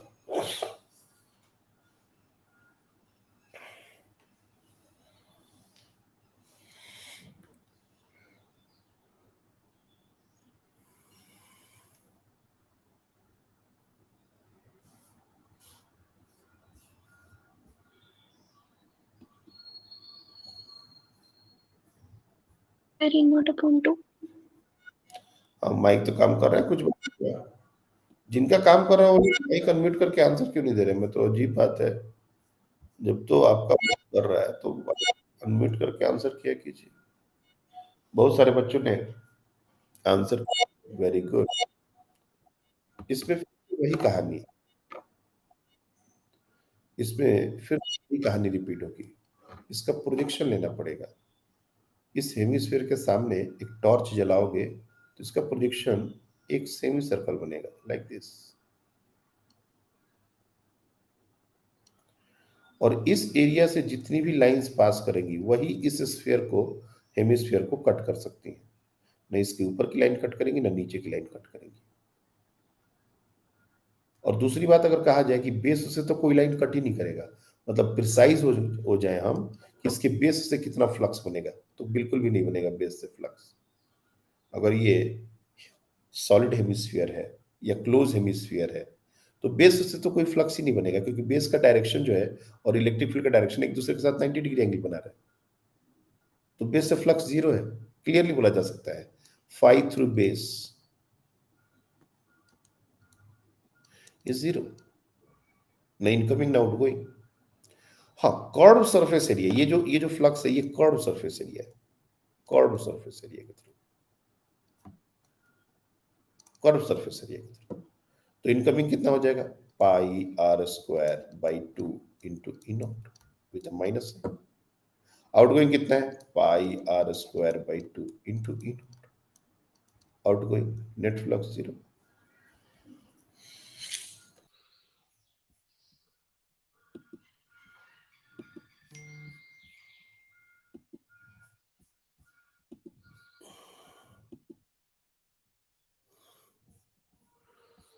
सब लोग सुन पा रहे हो?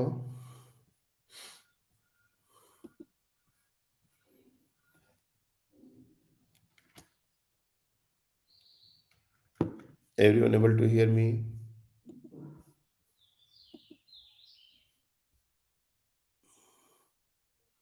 सुन पा रहे हैं सब लोग?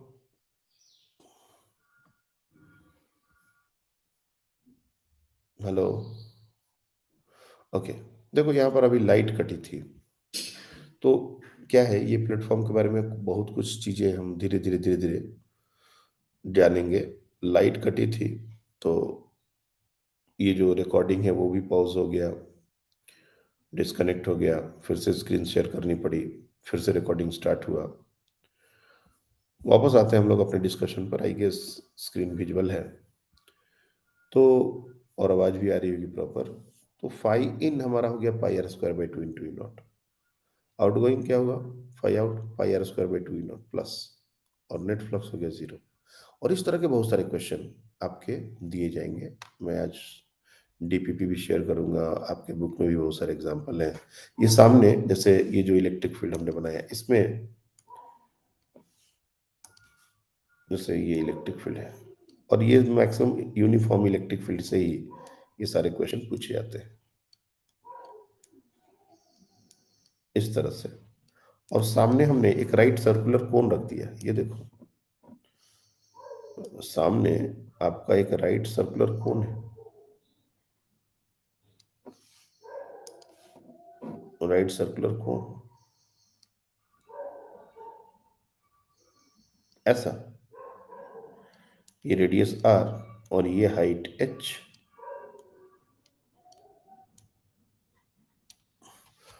फिर से आपसे पूछा जा सकता है कि बेस से कितना होगा, कर्व सरफेस एरिया से कितना होगा।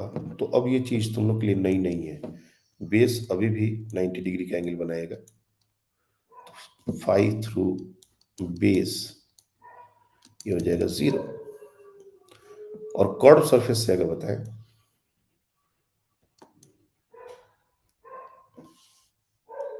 कर्व सरफेस उसमें भी फिर से वही बात है, फाई इन फाई आउट और नेट फ्लक्स। तो यहां पर इसका प्रोजेक्शन दीवार पर लिया जाए तो एक ट्रायंगुलर प्रोजेक्शन बनेगा। ट्रायंगुलर प्रोजेक्शन मतलब एक ट्रायंगुलर लेमिना, ध्यान से देखना इस बात को, एक ट्रायंगुलर लेमिना जिसका बेस हो 2r और जिसका हाइट हो, height not slant length, height ये, अगर ये h हो तो जितना इस एरिया से फ्लक्स पास करेगा उतना उस कोण से पास करेगा। तो सीधे सीधे फाइन की बात आएगी तो minus half into base into height into E not, electric field अगर ई नॉट है तो। ये कैंसिल आउट कर देंगे तो आर एच ई नॉट, यहाँ पर भी ये वही सही हो जाएगा, plus R H E naught, और नेट फ्लक्स हो जाएगा 0। तो इस तरह के अलग अलग फिगर दिए जाएंगे। इलेक्ट्रिक फील्ड नीचे से दे दिया गया, इलेक्ट्रिक फील्ड ऊपर से दे दिया गया, ऊपर से नीचे की तरफ इलेक्ट्रिक फील्ड आ रहा है, तो हमको कितना फ्लक्स बनेगा ये बहुत अच्छे से समझ में आना चाहिए। हमेशा हम क्या करेंगे, प्रोजेक्शन लेंगे। हम ई डॉट डी एस वाले कॉन्सेप्ट पर नहीं जाएंगे। वो कॉन्सेप्ट से अगर करने लगोगे तो दिमाग फट जाएगा। हो सकता है किसी सिचुएशन में चीजें आसान हो, लेकिन इस तरह के कोन वाले केस में एरिया निकालो, एलिमेंटल, उसके बाद एंगल निकालो, फिर डॉट प्रोडक्ट करो, फिर प्रॉपर इंटीग्रेशन करो, कौन करेगा इतना। तो इसको बोलते हैं ऑल्टरनेट तरीका। और ऐसे बहुत सारे तरीके हैं फ्लक्स निकालने के। क्या ये बात समझ आ रही है? यहां तक जो भी डिस्कस हुआ, क्या वो सब क्लियर है?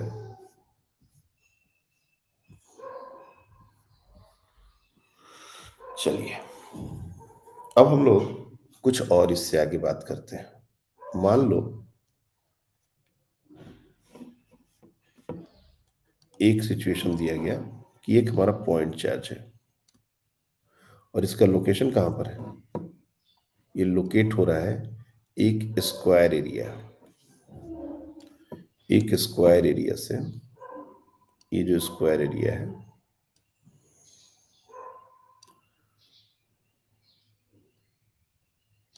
इस स्क्वायर एरिया के सेंटर से, स्क्वायर एरिया का साइड लेंथ है ए, सेंटर से ए डिस्टेंस और अदर a/2, पहले इसको a/2 ले लो। ये जो हाइट है ये है a/2, और इस पॉइंट पर हमने एक पॉइंट चार्ज रखा हुआ है q। सिमेट्रिकली इस एरिया से एट ए हाइट a/2 हमने प्लेस किया हुआ है, और ये जो बेस है, ये जो एरिया हमने बनाया है, इसके थ्रू कितना फ्लक्स इस चार्ज के कारण जो फील्ड जनरेट हो रहा है उसके कारण कितना फ्लक्स इस एरिया के थ्रू बनेगा, ये हमारा क्वेश्चन है। क्वेश्चन क्या है? Find flux due to the field created by Q on the given area। अब यहां पर प्रॉब्लम डबल है। फॉर्मल तरीका क्या है? फॉर्मल तरीका है कि हम लोग इलेक्ट्रिक फील्ड को देखें, एरिया वेक्टर को देखें, और दोनों का डॉट प्रोडक्ट लें। तो एरिया वेक्टर में ज्यादा तकलीफ नहीं है। तुम चाहो तो एरिया वेक्टर को नीचे की तरफ या ऊपर की तरफ, क्योंकि चार्ज पॉजिटिव है तो इसके कारण इलेक्ट्रिक फील्ड जो होगा उसका डायरेक्शन अवे की तरफ होता है। मैं अगर दिखाना चाहूँ तो ये क्यू चार्ज के कारण उसी पॉइंट पर जहां पर हमने एरिया वेक्टर दिखाया है, उसी पॉइंट पर इलेक्ट्रिक फील्ड का डायरेक्शन जो होगा वो कुछ ऐसा होगा। ये ई का डायरेक्शन है और ये हमारा एरिया वेक्टर का डायरेक्शन है। इनके बीच का जो एंगल है, सबसे पहले तो ये थ्रू आउट पूरे एरिया पर ये वेरिएबल होगा। If this angle is theta, then you can say that theta is variable for entire area। Entire area पर ये वेरिएबल है। लेकिन सिर्फ ये तो पहले भी हो रहा था, लेकिन इसके अलावा ये जो ई है, सबसे बड़ा दिक्कत ये ई करेगा। ई इज ऑल्सो वेरिएबल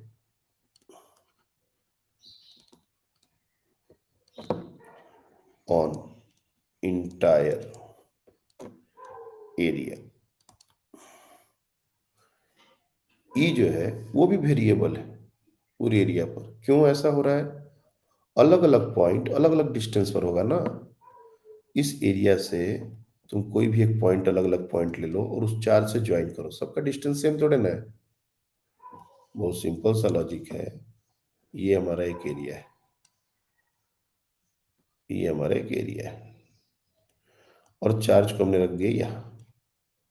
ये हाइट हमारी कुछ a/2 दी गई है, ठीक है। अब तुमने एक पॉइंट यहां लिया, तो यहां से इसका डिस्टेंस, एक पॉइंट हमने यहां लिया, इस यहां से इसका डिस्टेंस और यहां से इसका डिस्टेंस, हर पॉइंट से इसका डिस्टेंस ये तो अलग अलग होगा ना भैया। और एक पॉइंट चार्ज के कारण इलेक्ट्रिक फील्ड का एक्सप्रेशन होता है k/r²। अगर r ही सेम नहीं होगा तो इलेक्ट्रिक फील्ड कैसे सेम होगा? डायरेक्शन का तो छोड़ दो, डायरेक्शन तो अलग होगा ही, रेडियली आउटवर्ड डायरेक्शन होता है पॉइंट चार्ज के कारण, तो थीटा तो वेरिएबल होगा ही, लेकिन मैग्नीट्यूड भी सरदर्द बना हुआ है। अब इस तरह की सिचुएशन में तुम प्रॉपर तरीके से अगर निकालने जाओगे तो फिर पूरा दिन भी निकल सकता है, बहुत ज़्यादा टाइम भी लगेगा। लेकिन हमारे पास कुछ तरीके हैं जिससे हम इस क्वेश्चन को सिंप्लीफाई कर सकते हैं, और यही यही सारे तरीके हमको समझ में आने चाहिए। ऐसा नहीं है कि हमको सिर्फ पहला वाला तरीका, दोनों दोनों चीजें, हर तरीका अपने को आना चाहिए। मैं क्या कर रहा हूं, सबसे पहले तो ये देखना चाहता हूं कि एक पॉइंट चार्ज से कितना फ्लक्स बनता है या कितनी लाइंस निकलती हैं, एक तरीके से ऐसा कहो। तो मान लो तुमने एक पॉइंट चार्ज बना दिया, और सिमेट्री के लिए क्या किया कि एक स्फेरिकल एरिया ले लिया, स्फेरिकल एरिया ले लिया जिसका सेंटर उस चार्ज पर ही हो। एक स्फीयर है जिसका रेडियस है r, और उसका सेंटर उस चार्ज पर ही है। अब जब फ्लक्स जो होता है वो count of number of lines होता है, तो एक बात होता है, और ये क्लोज सरफेस है, याद रखना, this is a close surface. एक बात तुमको याद है कि जितनी भी लाइंस इस चार्ज से निकलेंगी सब की सब उस एरिया को पेनिट्रेट करके बाहर निकलेंगी। ये बहुत इंपॉर्टेंट बात है। जितनी भी लाइंस निकलेंगी उस एरिया को तो पेनिट्रेट करेंगी ही, पहली बात। दूसरा, कैसे करेंगी? तो एरिया वेक्टर और इलेक्ट्रिक फील्ड वेक्टर हर जगह सेम होगा, ये तुम ध्यान से देखो। भले ही यहां पर इस पूरे एरिया पर हम कोई भी एरिया वेक्टर लें और इलेक्ट्रिक फील्ड वेक्टर लें, ये दोनों सेम डायरेक्शन में होंगे, दोनों के डायरेक्शन वेरिएबल है, लेकिन संयोग देखो कि दोनों सेम हो रहे हैं, हर जगह सेम हो रहे हैं। तो अगर हमने कोई भी एक छोटा सा पैच ds स्मॉल एरिया लिया, तो उस पर अगर फ्लक्स निकालना हो d फाई, तो अपन लिखेंगे E डॉट ds, और E क्या है? तो r डिस्टेंस पर एक पॉइंट चार्ज के कारण इलेक्ट्रिक फील्ड, या फिर पहले E इंटू ds cos 0, पहले ये लिख लो, ये हो जाएगा d फाई, क्योंकि हर जगह एंगल तो जीरो ही बन रहा है, इसमें कहीं कोई डाउट नहीं है। अब टोटल फ्लक्स निकालना है, पहला तो काम हो गया। दूसरा, पूरे एरिया पर ये जो E है ये सेम है। क्यों? क्योंकि पॉइंट चार्ज से हमने सारे डिस्टेंस सेम मेंटेन किए, आर ही डिस्टेंस है हर जगह, इसलिए E जो भी है ये एक कांस्टेंट वैल्यू है। This is a constant value on the entire area, and it's value is KQ/r², sorry r²। तो जरूरत पड़ते इसका वैल्यू पुट कर देंगे, और टोटल फ्लक्स अगर निकालना हो तो चूंकि ई वेरिएबल है ही नहीं, तो ई को बाहर निकालो और सिर्फ एरिया को इंटीग्रेट करो, और जब इंटीग्रेशन ऑफ ds आएगा तो ये complete surface area of sphere,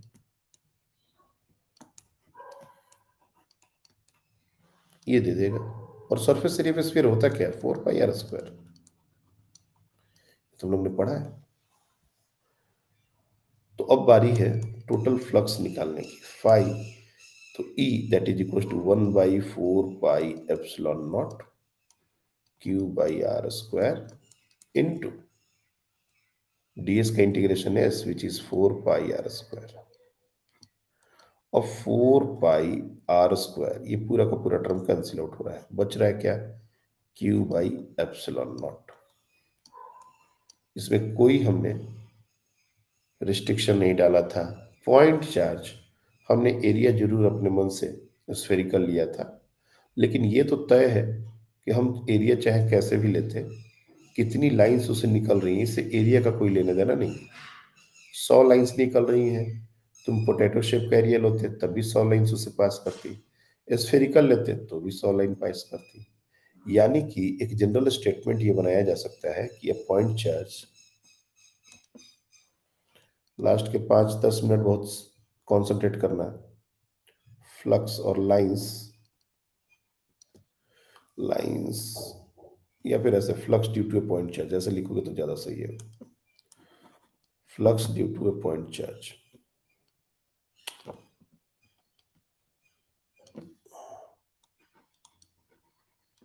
flux due to a point charge, ये हमारा Q बाई एप्सिलॉन नॉट, और ये याद रखना है, this is you have to remember. बहुत ही इंपॉर्टेंट स्टेटमेंट है ये। लेकिन हमारा तो क्वेश्चन था कि एक पॉइंट चार्ज जो है वो स्क्वायर प्लेट के ऊपर पड़ा है a/2 डिस्टेंस पर, तो इसमें प्लेट से कितना फ्लक्स होगा, और हम क्वेश्चन तो कुछ और ही बना दिए। नहीं, क्वेश्चन हमारा अभी भी वही है, हमने उसके लिए एक बेस तैयार किया। अब इस बेस को यूज करेंगे कैसे, वापस उस क्वेश्चन को लो। तो ये हमारा वो स्क्वायर प्लेट है और ये उस चार्ज का ओरिएंटेशन है a/2। मैं जानबूझ के क्या करूंगा कि चारों तरफ से सेम एरिया का, सेम एरिया, ये जो एरिया बेस मिला है हमको, इसी का स्क्वायर प्लेट ले लेके इसको कवर कर दूंगा। कैसे, एक क्यूब बनाने की कोशिश, एक पूरा क्यूब बनाने की कोशिश, ऐसे एक एरिया, ऐसे एक एरिया, ऐसे, सॉरी, इस तरह से इसको पूरा कवर कर देंगे 6 फेसेस से। और इंटरेस्टिंग बात क्या है कि ये जो क्यू है, ये सब सारे फेसेस से सिमेट्रिकल है। ऐसा नहीं है कि किसी फेस के साथ नजदीक है, किसी फेस से दूर है। देखा जाए तो सारे फेस से ये इक्वल डिस्टेंस पर है, सिमेट्री डिस्ट्रीब्यूशन है। और टोटल फ्लक्स इससे जो पास होता है, और इससे टोटल फ्लक्स जो बनता है, वो क्यू बाई एप्सिलॉन नॉट होता है, ये तुमको पता है। तो सिमेट्री से, यूजिंग सिमेट्री,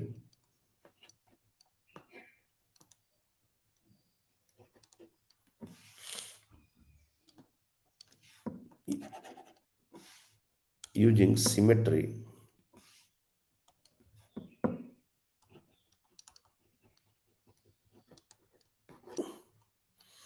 flux through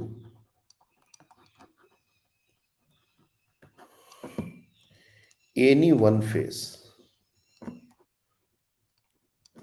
ये क्या हो जाएगा, 1/6 of total flux,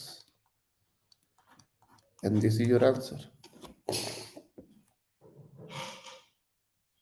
तो हमने डायरेक्टली डॉट ds नहीं किया, हमने एक अलग ही कॉन्सेप्ट बना दिया और उस सिचुएशन को पूरा सिमेट्री कर दी। अब कहोगे सर a/2 नहीं होता तब क्या होता, तब की तब देखेंगे, लेकिन अभी ये a/2 पर है और सिमेट्री होल्ड कर रही है। होल्ड कर रही है तो कुछ ऐसा सोचने में क्या बुराई है, सोच सकते हैं। और इस कॉन्सेप्ट पर बहुत सारे क्वेश्चन आपके बनेंगे। मैं आपको डीपीपी भी आज शेयर कर दूंगा, आप लोग उसको देखिए। और फ्लक्स का बेसिक आज जितना भी डिस्कशन हुआ है, इसको जाके रिपीट कीजिए, दोबारा देखिए, पढ़िए, और फिर फ्लक्स के बेसिक क्वेश्चंस को अटेम्प्ट कीजिए, छोटे छोटे। गॉसेस लॉ पर एकदम जंप करके चले जाना है, उसके एप्लीकेशन, ना ना ना ना, वो जरूरत नहीं है। जितना बताया है हमने, हमने आज गॉसेस लॉ का नाम तक नहीं लिया है, और मैं नहीं चाहता कि मेरे बताए बिना कोई बच्चा गॉसेस लॉ पढ़े, क्योंकि गॉसेस लॉ पढ़ने के बाद कंफ्यूजन, कॉन्सेप्ट कम और कंफ्यूजन ज्यादा होता है। इसलिए तुमको गॉसेस लॉ नहीं पढ़ने बोल रहे हैं, उसके पहले का बहुत कम दिया है तुम लोग के बुक में, और जिन लोगों को बुक्स चाहिए, अच्छी किताबें चाहिए फिजिक्स की, तो मैंने कल से फिजिक्स की किताबें भी प्लेटफॉर्म पर डालनी शुरू कर दी है। आपको वो शेयर कर दी जाएंगी, जो डाउनलोडेबल तो नहीं होंगी, आप उसको पढ़ सकते हैं जब भी आपको मन करे। सारी राइटर्स की किताबें जो आप सोच सकते हैं सब कुछ है। कुछ आज कल रात मैंने अपलोड करा है, कुछ आज कर देंगे, तो मैक्सिमम जो किताबें फिजिक्स की जो आपने सुनी होंगी वो सब आपको अवेलेबल कर दी जाएंगी। एक तरह से कहो कि ये ई लाइब्रेरी एक तरह से आपके लिए अवेल किया जा रहा है। आपको जो चाहिए आपको मिलेगा, सबके लिए नहीं, जिसको चाहिए उसको। और रीड ओनली फॉर्मेट, डाउनलोड नहीं। तो आप रीड कीजिए, जहां तक जो भी आपको रीड करना है, जो पेज पर जाना है, you can easily go through, पढ़िए। खरीदने की जरूरत नहीं है किताब। आज हम लोग यहीं तक रखेंगे, ठीक है। इसके बाद